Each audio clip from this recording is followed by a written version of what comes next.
Today, Steve battles against the odds with an injured biker. OK.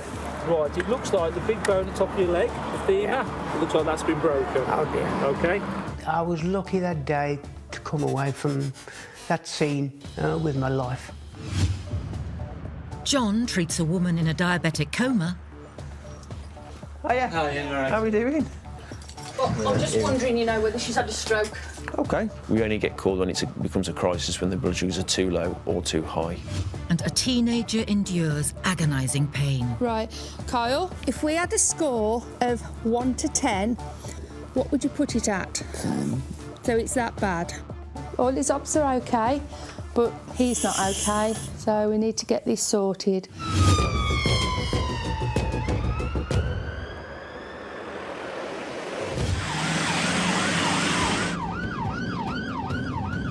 Solo paramedic, quite often the first on scene.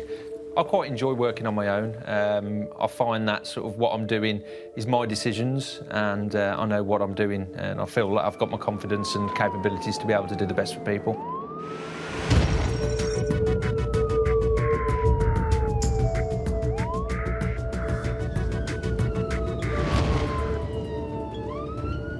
We're on the way to a road traffic collision on the bypass in Lyde. We're only a couple of minutes away. It's come through as patient's come off his motorbike and he's been seen to be flung in the air. So there's a crew on the way. Obviously the job's outside. Motorbike, there's a risk of any sort of injury, particularly if he's hit anything, i.e. a pavement or a lamppost or something.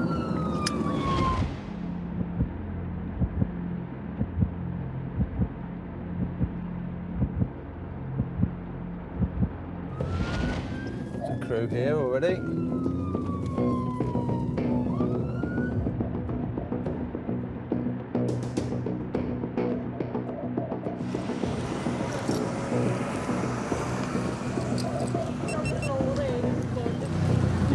Kids know what's happened. All right, thank you. OK? Talk to me, Joe. What happened today? I just got off the road, basically. OK. Yeah. Talk to me, Joe. Yeah. Well, Were you knocked out at all? no. Where's hurting at the moment? Leg. Your leg? Left. Your left leg? Stethoscope. OK. I finished work for the day and headed back home, round the ring road, actually to the lights, and that's it. I can remember maybe 150 yards of that ride across there, and I can't remember anything else. Les has lost control of his bike and been flung 50 yards into an electrical box. Right. What we're going to do, Les, Cheers, we're mate. going to have a good look at you. OK? We'll get you off the floor, we'll keep you nice and still, and then we'll get you on the back of the ambulance and we'll have a closer look at you. Take a deep breath in, mate. OK. Right, it looks like the big bone at the top of your leg, the femur, it looks like that's been broken. Oh dear. OK? Is there any pain there, mate? No, mate. Any pain up here? No. Right, I'm just going to pop your boot off, mate, all right? Les has had a road traffic collision. He's come off his motorbike. We guess he's been thrown probably 50 yards down the road. Injured at the moment. He's got a leg injury, upper leg injury. We're reckoning he's fractured his femur. Also suspecting some sort of abdominal injuries. We're going to treat him with pain relief, some fluids, and we're going to immobilise him and he'll be off to hospital. All being well very quickly. I suppose in the back of my mind, you've always got that little doubt of the danger.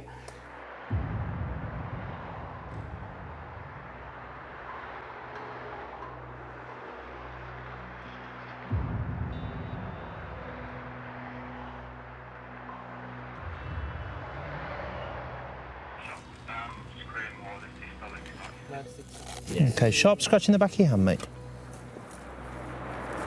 Any early indications to condition, whether it's going to be He's going to threatening or life-changing? potentially, if he's got internal injury, so we'll treat it as life-threatening for now.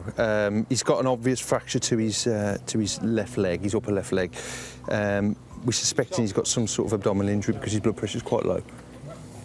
How you feeling, Les? Sore. Right, we're going to get you some for the pain now, mate. Now we've stabilised your blood pressure, we're going to get you something for the pain, all right? Just have a feel of the pulse in your foot, mate, all right? Can you feel this OK? Can you feel me touching your foot? I can feel it, yeah. OK, mate, good lad. The impact has forced Les's shin bone through the sole of his foot. Right, what we're going to do now, while Laura's holding your head, have you seen these hard collars that wrap round there like that? Not really, I've seen them on the... All right, mate, we're going to pop one on you. What we're going to do, Les, there's no easy way to do this. We're going to have to move him because he's wedged up against here. Okay. What we're going to do is roll him slightly to his left. He's got a nasty fracture to his thigh bone. Okay. This bone, one of the bones in his lower leg has come to the bottom of his foot. OK. All right, so if you just sort of steady it as best you can, mate, all right. Les, keep your arms crossed as tight as you can, mate. Tight as you can. Good lad. Out of all motorists, motorcyclists tend to sustain the worst injuries. The nature of riding a bike with no protection around you, no airbags or seat belts, when you come off, you're going to get injured. You're going to hit something hard, which is going to cause some serious injury. Personally, I wouldn't want any of my family or loved ones to ride a motorbike through what I've seen and injuries that could be sustained. Ready, steady, roll. OK, I think we've got that. All right, well, just bear with us a minute, mate. We'll try and readjust this on the ambulance, all right? You're strapped in, you're not going to have much movement in your head. We'll just try and keep it still as you can, all right, mate? Yeah. OK, mate. We're detached from everything, aren't we, yeah? On 3, mate. 1, 2, 3. It's a tubing, isn't it? Yeah.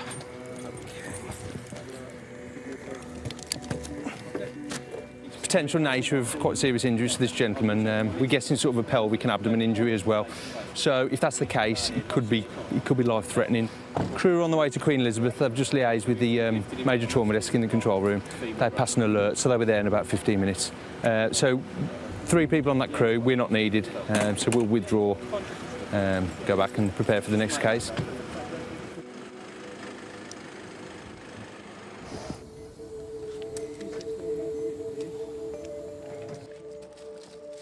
Five months after the incident, Les is faced with a difficult decision. It's been very traumatic. My left foot is totally shattered to the point where surgeons have said that the healing time is going to be such a long process, and I could still end up losing the foot. So I've made the decision of actually having it amputated at this point. I think I was lucky that day to come away from that scene with my life. I haven't met the paramedic that helped me, but thank you. You do a fantastic job. I can't thank you enough. I really can't. Well, I wouldn't be here without you, I don't think. I really wouldn't. So, bottom of my heart, thank you. Sorry.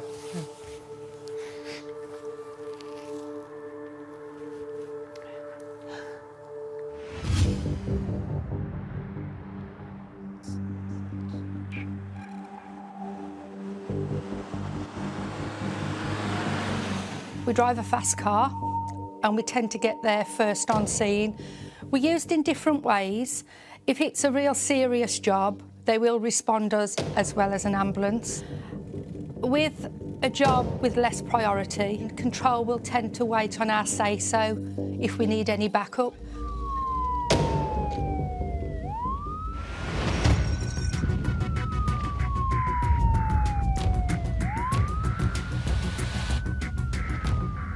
Right, we've got a 15-year-old with Crohn's disease and he's got severe abdominal pain.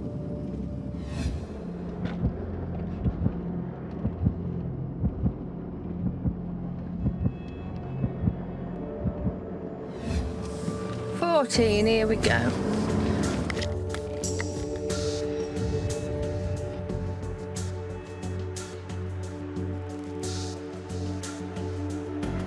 Hello.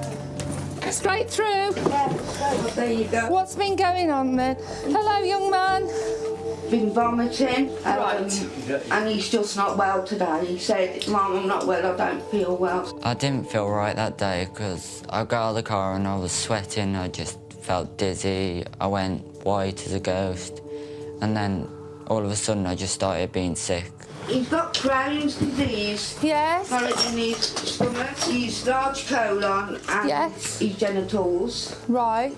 Kyle has genital Crohn's, which makes them very deformed, very swollen, very sore for him at times to walk. It's quite severe, and having it in the genitals is rare. It's not common.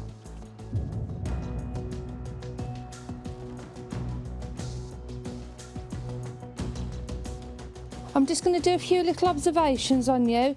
Is that okay? Yeah? Kyle, if we had a score of 1 to 10, 1 being a little pain, 10 being a massive pain, what would you put it at? 10.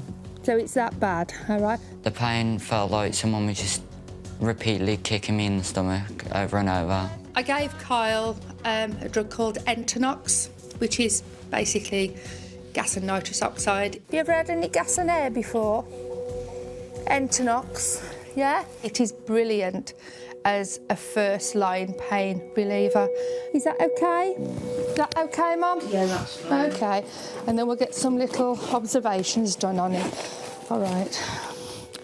Let me just get you some transport. 52, thank you. We'll have an amber response, please. He needs to go in. What was that, mate? I'm really cold. Oh, no, let's get you covered up a bit and then we'll do some observations on you. Has it been this bad before? It has. Kyle was diagnosed 3 months ago after suffering for 2 years. All right, and just have a... No, it needs to make a noise. That's it. That's the noise. When a child is quiet, it's usually an indication that they're poorly. Keep going with that. Might make you go a little bit light-headed, sweetheart, but it'll help with that pain, all right? And with Kyle, he was listening and he was talking to me, but not really making conversation. But as he was taking the gas and air, he started to relax a lot more and talk to me a lot more. You're not supposed to be bad in the school holidays. It's term time to be bad. You only do it all day, you won't? Oh, do you? Because of your condition? Yeah. Dear me. I'm just going to pop this in your ear, my love. Keep sucking on that. OK. Temperature's OK. Is it just taking the edge off it a little bit for you? Suck a bit harder. That's better. That's better. All right, it will help. All right, Mum. Yeah. OK. I've never seen my son like that, ever. And if I'm honest, and I will be honest, I thought I'd lost him. I always say, trust Mum's instinct, they know best, and she knows that Kyle's quite poorly today and she's had the good sense to ring an ambulance, so we're going to pop him up the hospital. All his ops are OK, but he's not OK, so we need to get this sorted. The Entonox really seemed to help him and relax him. And by the time the crew got there, he was a lot more relaxed in his stance as well, you could see. You've got one of the best paramedics in the world here. All right, then. Hello. This is Kyle, OK? All right. Women, Kyle? Yeah, all women, all in green. New uniform. Right, Kyle's got Crohn's disease. Mum, he's got it. In his stomach, his large colon. And listen to this. And his genitals. Okay. Right, right. Today, he's always in pain. Right, but today he's been in a lot of pain. And he's been vomiting, not while I've been here. All his obs are perfect, OK? He's gone down to 7 stones. Lost quite a bit of weight. Now the crew are here, we're going to go down the line and giving him some paracetamol, but in a drip. Yeah. Is that OK with you? Yeah? Yeah, As long as it gets me better, I'm happy. That's it. Well, let's get the pain away and then we'll get the doctors to get you better, all right? Just pop them in. And the other one. Quite hard on your bottom. It was awful. Absolutely. He couldn't stand, he didn't know where to go. He was so thin, he'd lost so much weight. A bit of a bump, okay. Okay. Backwards, all right. Nice and steady. Ready? Bring your feet. least we've got some smiles now. Smiles from Kyle's.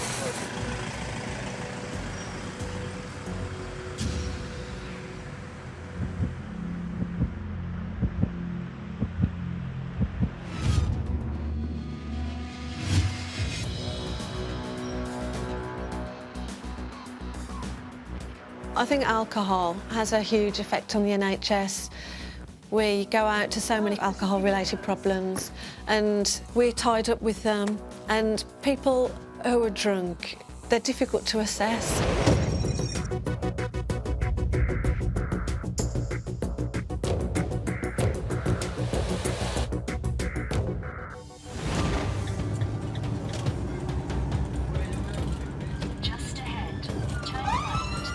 We're going to an unknown patient at the moment who's unconscious in the street outside outside a supermarket. We've got no report of any fitting, so possibly alcohol related at the moment.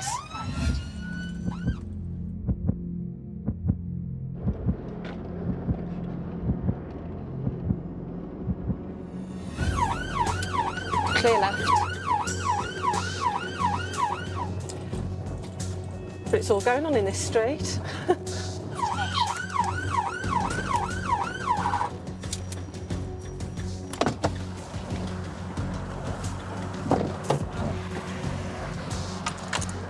Where's the chap? Yeah.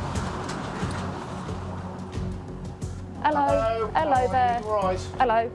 Got a gentleman. Just been flagged down by the people in there to say that he's come in asking for alcohol. They've refused him and he's gone to the floor. Semi-responsive, breathing. Yeah. He's got his dots on. He's still got his dots on, leg and arm. The dots, or heart monitoring pads, show the man was recently treated by paramedics. Yeah. You can hear me. We've met before, haven't we? How long has he been on the floor? How long's it been, fellas? Only about 5 minutes before you got it. About 5 minutes. Okay. 10 minutes max. About 10 minutes. So did he fall to the floor? No. And then he went down on the floor. So he just lay himself down? And then when he was lying down, he was still cool, he was still wide awake then. Okay. So he didn't fall, he didn't... Okay. Can I have your finger? Let's do some obs. The ambulance crew, mate. So it's not very comfortable down there, is it? You don't want to be staying there all night. Just going to take your blood pressure, OK? Some days you'll have drunk after drunk after drunk, or alcohol-related jobs after one another. We met you the other day. Do you remember us? You don't know what's took them there, and you just see what their future is, and it's not good. Have a look. What's going on? Let me have your finger. Let's do blood sugars on you. Have you been to the hospital today? Can you hear me? Sharp scratch. So he's just lay down. You can't stay here all night, can you?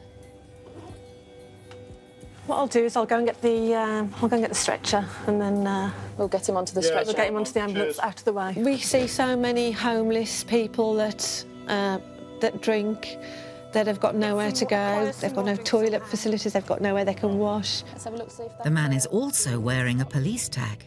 The only safe thing we can do is take them to hospital, and that's frustrating, as it has a huge knock-on effect with other patients that genuinely are sick and need treating. Yeah, I think it's pretty similar to what happened last time. I think he went into A&E. Okay. And he's been discharged probably. He's with you, is he? Our only option is to take him to A&E. Thanks for coming out, guys. No problem. People say that they're a waste of time, a waste of a resource, but it might be their family, we don't know, it might be their children. We're going to get the stretcher, OK? Do you not want to talk to me? They're part of society that we have to keep safe, so that's what we do. There we go. Patient's rather. There you go, mate. Thanks, all. No, thank you. Thank you. This is a patient I've been to before. The last time we went out to him, he'd been discharged with some medication to help with his alcohol addiction. He'd come out and tried to buy alcohol, and a passerby call, so it's pretty much the same as the last time. We'll go straight to triage, and they'll decide there what to do with him. We'll have a little bit more information on whether he's already been today. But he has got fresh ambulance dots on, so I suspect a crew might have taken him in earlier. Whether it's they can do anything else for him or whether he'll be discharged, I don't know. But at the moment, he's not really safe to be left. Okay, shall I go and jump in the car? Yep.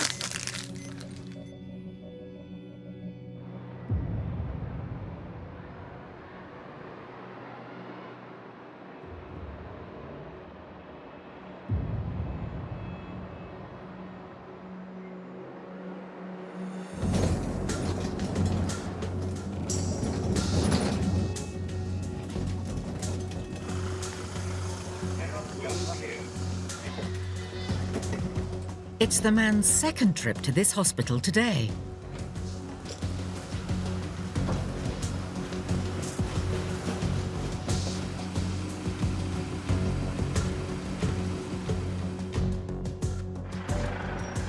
Less than half an hour later, he's discharged himself again.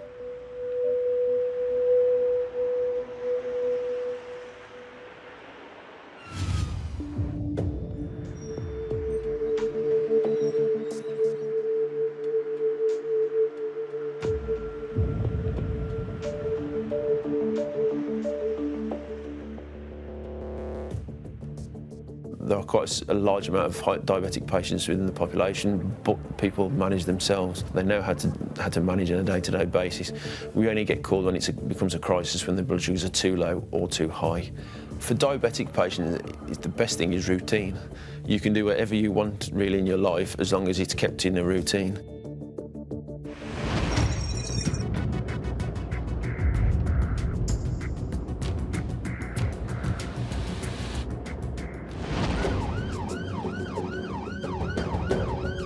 We are off to a 76-year-old lady. Just says she's got diabetic problems at the minute. There's no further details at the minute. I'm assuming that the call's still in progress and they're just trying to ascertain what's going on.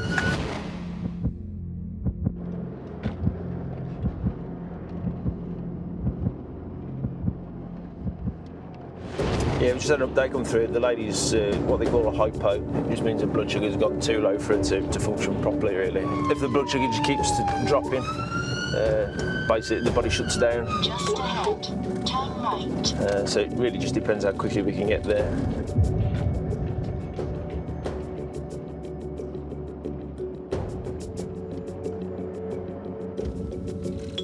You have reached your destination.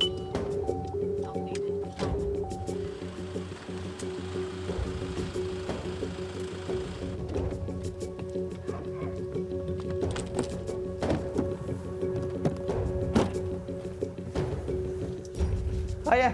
How are we doing? She's managing to swallow, Excellent. so I'm giving her a bit of Lucozade. Super duper. But I'm just Yeah. wondering, whether she's had a stroke. Okay.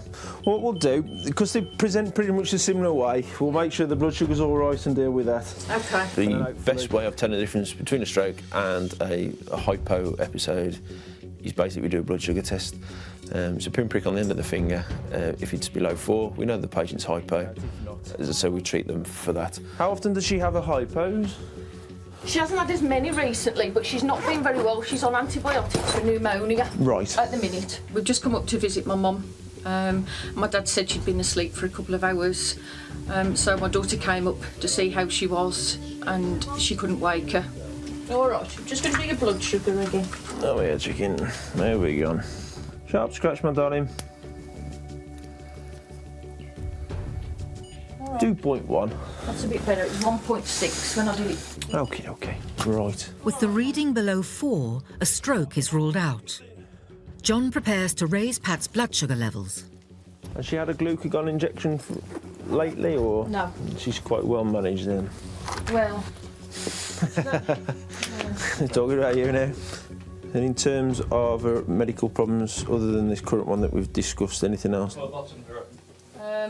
We can give an injection in the arm called glucagon, which is a synthetic hormone which releases its body's own stores.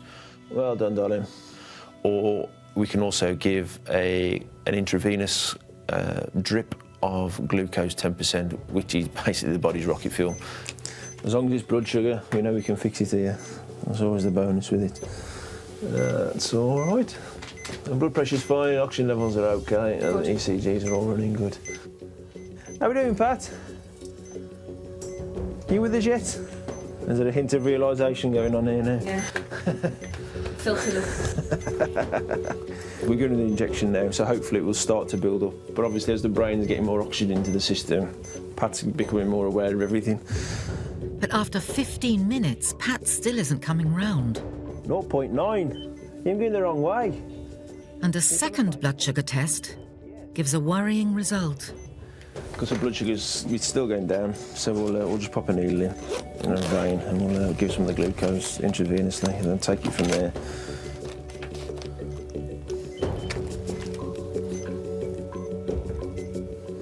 Come on then, Trouble. I've got a sneaking suspicion it's because she hasn't been eating very well. Yeah.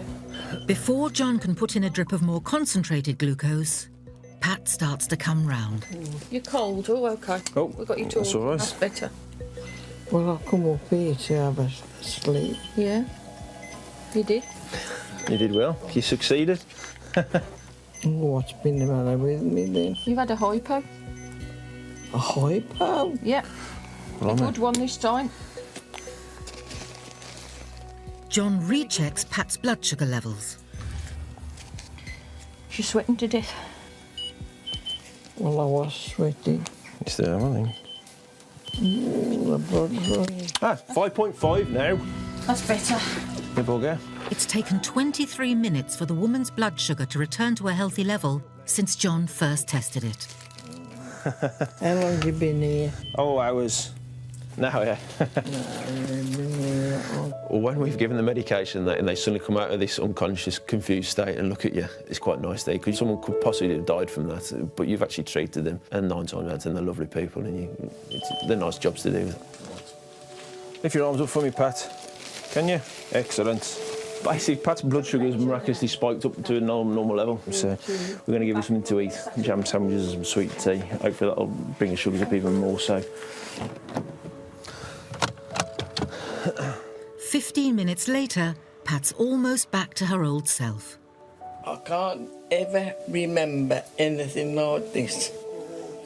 Yeah, I've had a hypo, but it's only like a small one, as you say. She doesn't do as she's told, but she doesn't seem to think that it's a problem. She can eat when she wants and drink when she wants and not check her blood sugars when she should do. She's back to normal again now, making jokes and laughing, so that's my mum back again, yeah.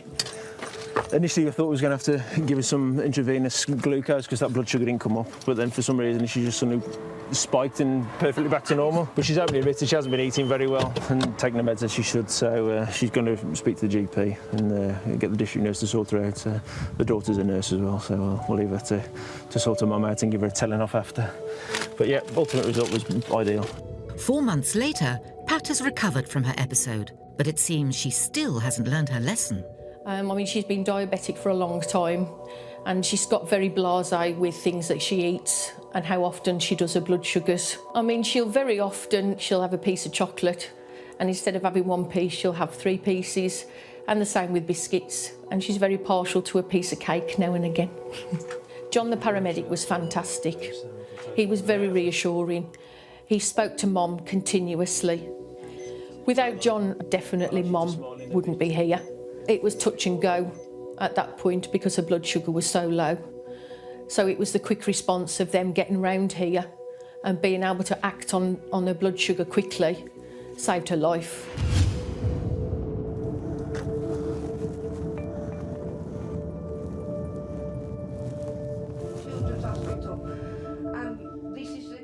In Stourbridge, Kath has been giving pain relief to 15-year-old Kyle, who's in severe pain from his Crohn's disease.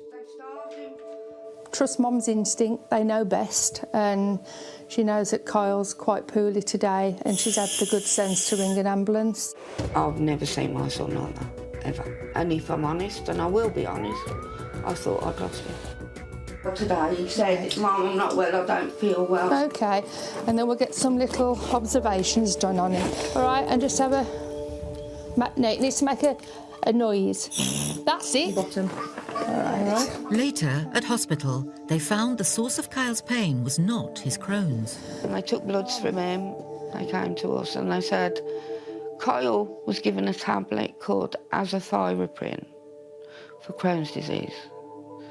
But the trouble was there is side effects with this drug.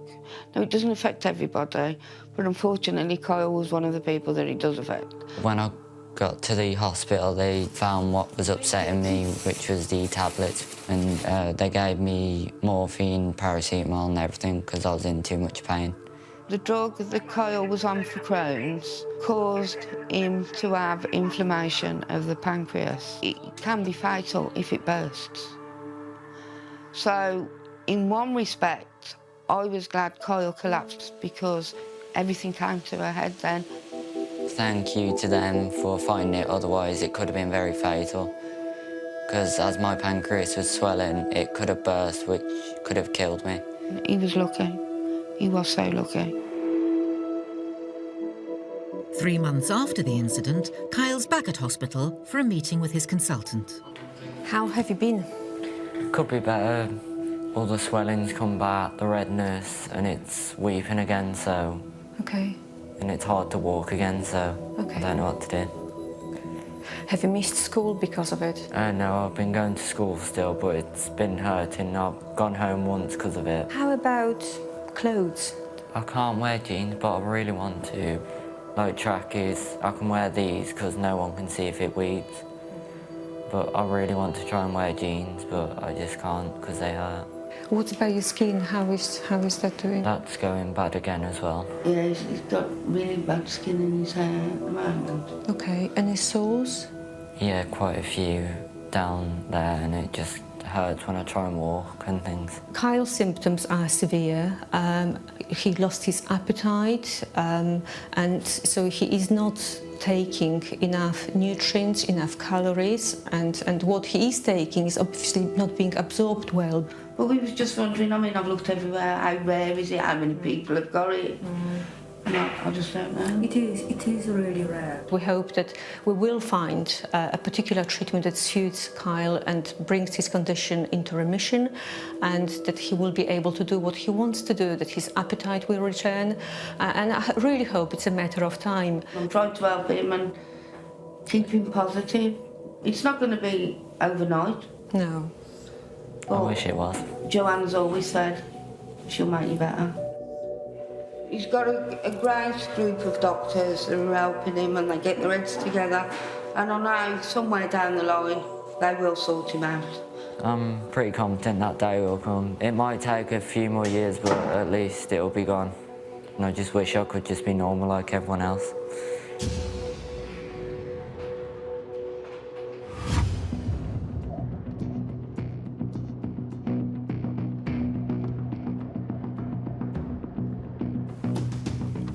We cover a lot more distances than we used to, and obviously people's expectations have got greater, so it doesn't matter if it's a weekend, it doesn't matter if it's a week, it's just as busy.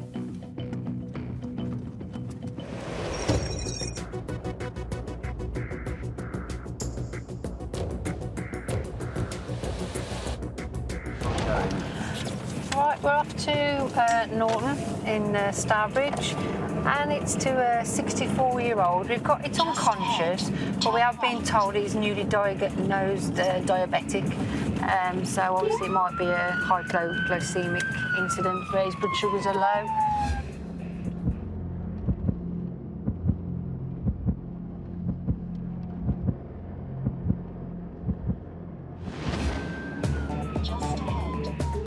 Getting to the patient quickly isn't always easy.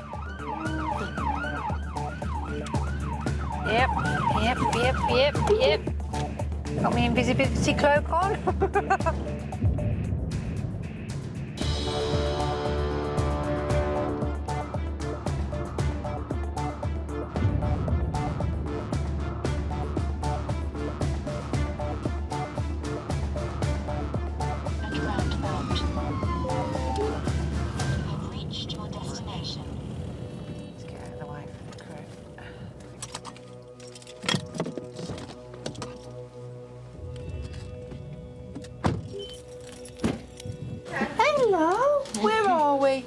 Where is he? I'll show you.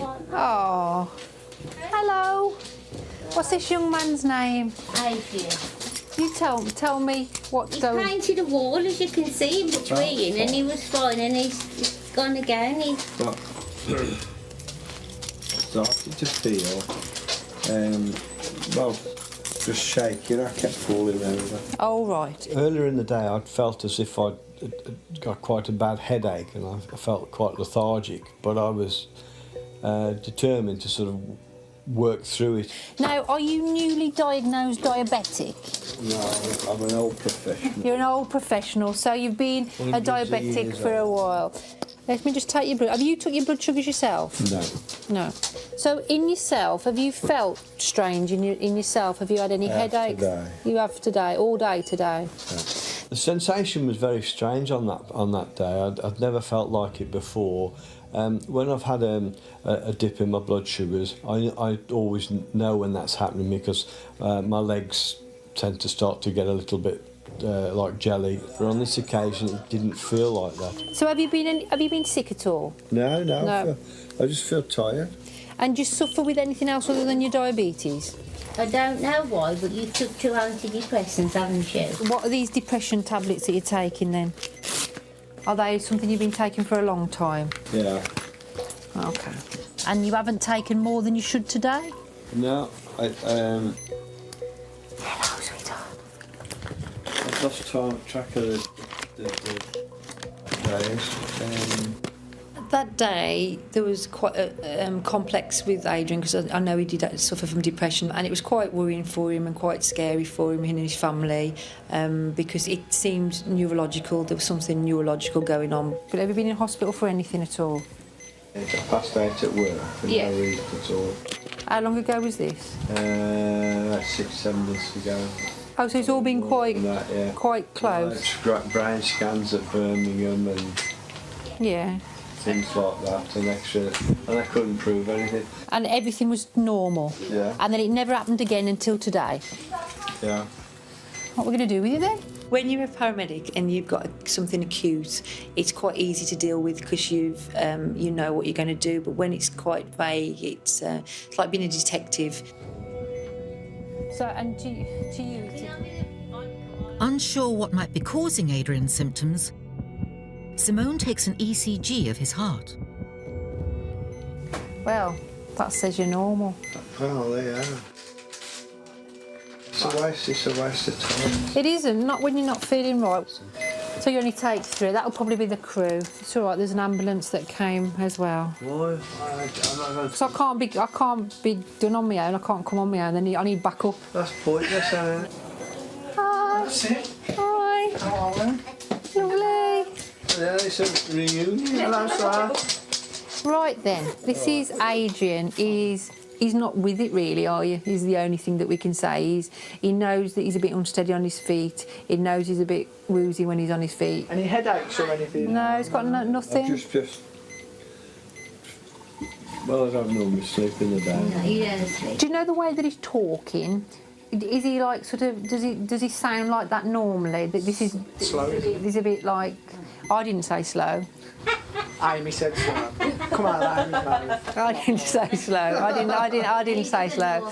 We were suspecting that maybe Adrian might have had a mini stroke, a TIA. So you might have a bit of dysphagia where you confuse speech, or you might have a weakness to a limb or some slurred speech. But it actually corrects itself within 24 hours, and that was what we were querying. When you woke up, you felt fine then? Yeah. Other than you said you felt a bit stressed, that's why you took your tablets. When you took the sertraline, what time did you take the sertraline today? About 9:30. And when did you start feeling bad? Well, I didn't feel bad. I just started. I was like a bit stumbly and sleepy. And when was that? Roughly. Saturday, half 8. Yeah. So basically, you started to feel unwell before you took the sertraline. So you can't say it's the sertraline that's done it. With the antidepressants ruled out as a possible cause and the team suspecting a mini stroke, Adrian must go to hospital. We're going to pop you to the arm, won't these lovely people all take I'll you? chip up the hospital, get you checked out. do some blood tests. Like. Bit of peace of mind. Yeah. Adrian had to go in that day because even though his observations were fine, there was obviously something abnormal that needed more scans, more tests. There's no sort of signs of a stroke at the moment. He'll be just going under normal speed to A&E, and obviously they can check, and whether he's going to have further tests after, whether he'll have some repeat scans, CT scans, and obviously just some blood tests to make sure there's nothing else going on. Also, as they, because we're a bit you know, he's not 100% sure about his tablets today, so we just want to make sure that some of the antidepressant tablets can obviously make you quite tired, and he's been sleeping a lot today, so they'll look into that as well. 3 months later, Adrian is back home, feeling optimistic about the future. Since spending time in the hospital, I've had various tests, but they've assured me that there's nothing serious that has shown up on the tests that I've had up to now. To get that news was very good. When you don't understand what's gone on, you do imagine all sorts of things that could or couldn't be there. And to be told that there isn't anything serious, but 2 or 3 more tests, and to see the specialist in 4 months' time is a relief. We're back to normal now. Well, I feel I'm back to normal, but Di might say differently. We are back to normal, but I'll never let him do any more decorating. We just pay someone.